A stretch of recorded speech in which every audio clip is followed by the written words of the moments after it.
I didn't notice the silence until it was already too late. It sounds ridiculous now. People always say silence is loud, but in my house it had become so normal that I stopped hearing it. My wife and I had been together for over a decade. We weren't one of those couples who texted each other every 5 minutes anymore, but our phones still held years of our lives. Inside jokes, grocery lists, arguments, apologies, pictures of our daughter making ugly pancakes, random I love you messages sent during work breaks. One evening I picked up my phone because I wanted to find an old photo she had sent me a few months earlier. I opened our chat. Nothing. Everything from the previous few months had vanished. At first I honestly thought my phone had glitched. I refreshed the app, restarted it twice, even checked for updates. Still nothing. When I asked her about it, she barely looked up from folding laundry. "Oh," she said casually. "I deleted them." Just like that. No explanation. No hesitation. No concern that she had just erased months of conversations from our marriage as if they had never happened. Something inside me shifted, even though I couldn't explain why. I laughed awkwardly. "Why?" She shrugged. "I wanted a clean chat." That answer should have been enough. Instead, it became the first crack in everything I believed about my life. I wish I could tell you I confronted her right away, demanded answers, or trusted my instincts. I didn't. Instead, I convinced myself I was overthinking something completely harmless. We'd both been busy. Work had been exhausting for both of us, our daughter had started needing extra help at school, and every evening felt like a race to finish dinner before collapsing into bed. Still, I couldn't stop thinking about those missing messages. It wasn't the conversations themselves. It was the decision behind deleting them. My wife had never cared about cleaning up her phone. She still had photos from vacations 10 years ago and screenshots of recipes she'd never cooked. Suddenly deciding that only our recent chats needed to disappear felt selective. Over the next couple of weeks, I started paying attention in ways I hadn't before. She smiled at notifications, then turned her screen away. She carried her phone everywhere, even to take out the trash. She changed the passcode she'd used for years without mentioning it. Each change looked innocent on its own. Together, they formed a pattern I couldn't ignore, even as I kept telling myself I was imagining things. The strange thing about suspicion is that it changes you before it changes your relationship. I became someone I didn't recognize. Every time her phone buzzed, my eyes drifted toward it without thinking. If she laughed while reading something, I wondered who had made her smile. When she said she was working late, I caught myself checking the clock every few minutes. I hated that version of myself. For years, trust had been the easiest part of our marriage. I had never checked her phone, never questioned where she was, never worried that there was another man somewhere in the background. Now every small inconsistency felt enormous. One Friday evening we were watching television together when her phone lit up on the coffee table. She grabbed it so quickly that she nearly knocked over her drink. "It's just work," she said before I had even asked. That bothered me more than the notification itself. People don't usually explain things nobody questioned. I nodded and pretended to keep watching the movie, but my mind was elsewhere. That was the moment I realized she wasn't just acting differently. She knew I had started noticing. A few days later, something happened that I still replay in my head. She was in the shower when her laptop chimed with an incoming message. She normally left it open on the kitchen counter because she rarely used it for anything personal. I had no intention of looking, but the screen lit up with a preview before it locked. The sender's name wasn't familiar. The message was only a few words. "Did you delete everything?" My stomach dropped. I just stared at the screen, hoping I'd misunderstood. Maybe it was about work files or old emails. There had to be a reasonable explanation. Before I could think any further, I heard the shower turn off. I stepped away from the laptop and tried to act normal. A minute later, she walked into the kitchen, saw the notification, and froze. For a split second, all the color drained from her face. Then she clicked the message away so quickly it was obvious she didn't want me to read another word. "What was that?" I asked as calmly as I could. She forced a smile. "Nothing important." I knew she was lying. For the first time in our marriage, I was absolutely certain of it. I barely slept that night. Every time I closed my eyes, I saw the message again. "Did you delete everything?" Those 4 words refused to leave my head. They didn't sound like co-workers discussing documents. They sounded like 2 people trying to erase evidence. The next morning, I decided I couldn't keep pretending nothing was wrong. While we were having coffee, I asked her again. "Who sent that message?" She didn't even hesitate. "A client." "And what did they mean by delete everything?" She rolled her eyes, almost as if I were embarrassing her. "Old project files." "You're reading way too much into it."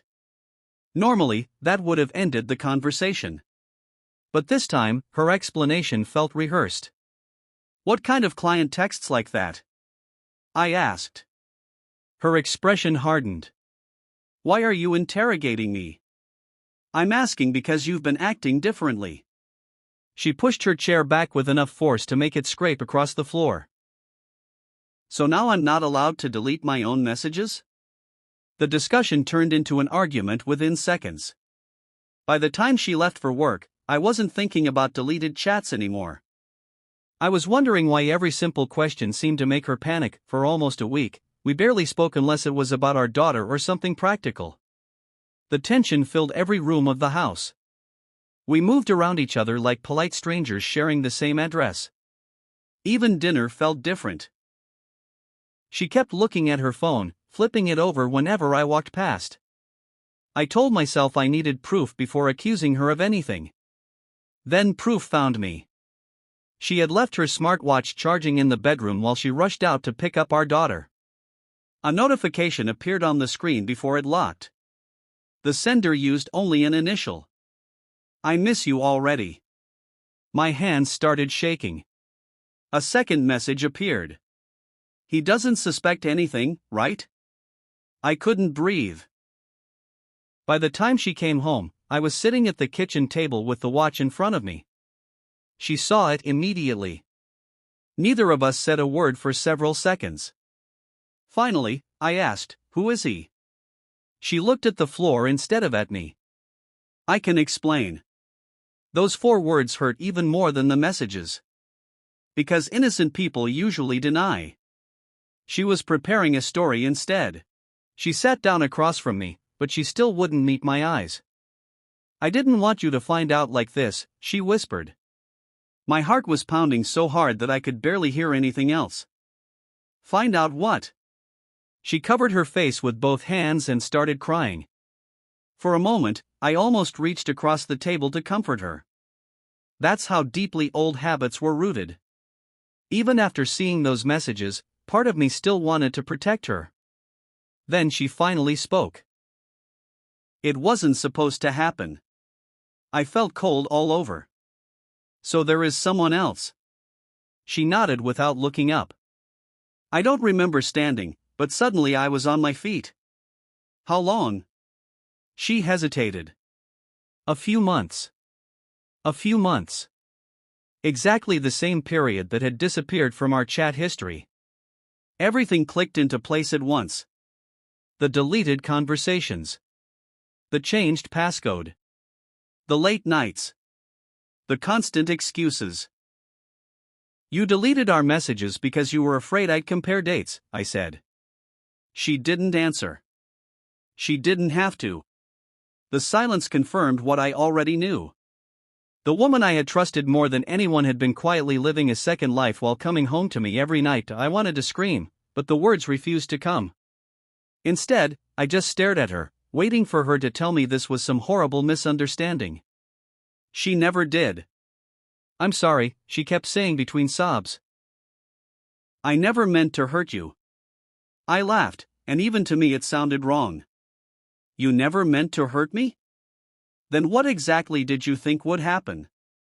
She wiped her eyes and whispered, "It started after we argued so much. I felt invisible. Those words hit me almost as hard as the confession. Invisible. I had been working longer hours because we were saving for a bigger house. I missed family dinners, skipped weekends with friends, and took every extra project I could. I thought I was sacrificing for us. She saw it as me abandoning her. "So you found someone who paid attention," I said quietly. She nodded. "I was going to end it." "When?" "I don't know." That answer broke something inside me. Not because she had cheated. Because she hadn't even decided whether she wanted to stop. I realized I was no longer competing with another man. I was competing with uncertainty itself. The next question was the one I had been avoiding. Who is he? She hesitated for so long that I already knew the answer wouldn't make things easier. Finally, she whispered a name. It was someone I knew. Not my best friend. Not my brother. In some ways, the truth was even worse. He was a neighbor I'd shared beers with more than once. We'd helped each other shovel snow, borrowed tools, stood together at neighborhood barbecues while our families laughed a few feet away. He had eaten dinner at our table. I felt sick. "Did he know you were married?" I asked. She looked at me as if I'd asked the dumbest question imaginable. Of course he knew. That hurt more than I expected. He hadn't stolen someone unavailable by accident. He had looked me in the eye, shaken my hand, joked with me about fixing gutters, and then waited until I wasn't around. I left the house before I said something I'd regret. I drove for hours without knowing where I was going. When I finally stopped, I realized I'd been crying the entire time. I hadn't cried like that since my father died. When I came home after midnight, the house was completely quiet. She was sitting on the living room couch with the lights off, as if she had been waiting for me the entire time. "I ended it," she said before I even took off my shoes. I looked at her for a long moment. "Today?" She nodded. "I called him after you left. I told him never to contact me again." I wanted to believe her. God, I wanted that to be enough. Instead, I asked the question that had been eating at me all evening. "If I hadn't seen those messages, would you have ended it anyway?" She opened her mouth, then closed it again. That silence answered everything. She hadn't confessed because guilt finally won. She had confessed because she had been caught. "I still love you," she whispered through fresh tears. The words sounded almost unreal. I loved her too. That was the worst part. Love hadn't disappeared just because trust had. I slept in the guest room that night. Neither of us slept much. Every sound in the house reminded me that the woman just a few walls away was both the person I wanted to hold and the person who had shattered me. The hardest part wasn't telling my family. It was pretending everything was normal for our daughter. She was too young to understand why her parents suddenly stopped laughing together. She noticed the little things instead. I slept in a different room. We no longer watched movies together after dinner. Even breakfast became awkward, filled with forced smiles and conversations about school that ended almost as soon as they began. One evening she asked, "Did you and Mom have a fight?" I looked at my wife. She looked at me. Neither of us wanted to lie, but neither of us was ready to tell the truth. "We're just working through some grown-up problems," I finally said. Our daughter nodded, but I could see she wasn't convinced. Later that night, my wife broke down again. "I hate what I've done to this family," she whispered. I believed she meant it. The problem was that regret didn't erase the images in my head. Every apology reminded me that there had been countless chances to stop before it reached this point. Now our daughter was paying for choices she never made. A week later, we started marriage counseling. I wasn't there because I believed everything could be fixed. I was there because I needed to know whether there was anything left to save. The therapist asked us to describe the moment our marriage began to change. My wife talked about loneliness, feeling ignored, and convincing herself that the affair filled an emotional gap she didn't know how to discuss with me. Then it was my turn. I said the affair wasn't the first betrayal. deleting our conversations was. She looked confused. I explained that those messages contained ordinary moments that belonged to us. Pictures of our daughter, stupid jokes, plans for birthdays, arguments we'd worked through, reminders that we had shared a life together. She hadn't just hidden evidence. She had erased memories without asking me. For the first time since everything came out, she cried without trying to defend herself. I didn't think of it that way, she whispered. That's the problem, I replied quietly. You stopped thinking of us as a team long before you stopped loving me.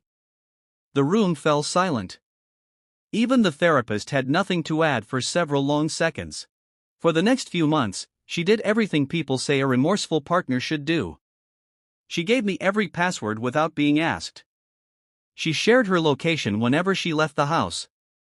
She answered every question, no matter how painful or repetitive it was.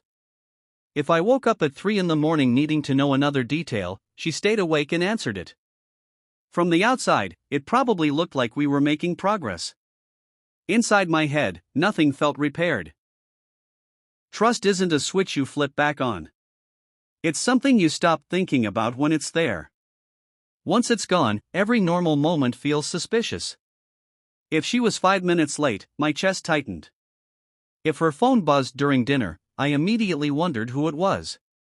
She never complained about my questions. I know I caused this, she would say. That almost made it worse. There was no villain left to fight. No lies left to expose. Only two exhausted people living with a version of their marriage that neither of us recognized anymore, wondering whether love alone could survive what honesty had destroyed. About a year after everything fell apart, we made the decision neither of us had wanted to face. We separated. There wasn't one final argument or dramatic scene. No one packed a suitcase in the middle of the night. We simply admitted that we were surviving together, not living together. When I signed the lease for a small apartment across town, I sat on the empty floor for almost an hour. It didn't feel like freedom. It felt like attending the funeral of the life we'd spent years building. Our daughter split her time between us better than I expected, but every exchange was painful. We'd smile for her, talk politely about homework and doctor's appointments, then drive away in opposite directions. Friends kept asking what had happened. We told almost everyone that we had simply grown apart. The truth felt too heavy to explain. Sometimes I caught myself reaching for my phone to send my wife a funny picture before remembering she wasn't my partner anymore. The habit stayed long after the marriage ended. Losing trust was one thing. Losing the person who had once been my safest place was something I still didn't know how to mourn. It's been 3 years since I opened that empty chat and realized our conversations were gone. People assumed the affair was the moment my marriage ended. It wasn't. The ending started the day she decided that hiding the truth mattered more than protecting what we had. Sometimes I still scroll through the messages that survived. The older ones are full of ordinary life, bad jokes, blurry photos, reminders to buy milk, little I love you texts sent for no reason at all. They're painfully normal. That's what I miss the most. Not the version of us that existed in my imagination, but the simple comfort of believing we were on the same side. I've forgiven her in the sense that I no longer wake up angry every morning. Forgiveness, however, isn't the same as forgetting. If there's one thing I've learned, it's that trust rarely disappears all at once. It fades through tiny choices, small lies, and quiet decisions that seem harmless in the moment. By the time the truth finally comes out, the real damage has often been happening for months. And sometimes, it all begins with an empty conversation that should never have been deleted.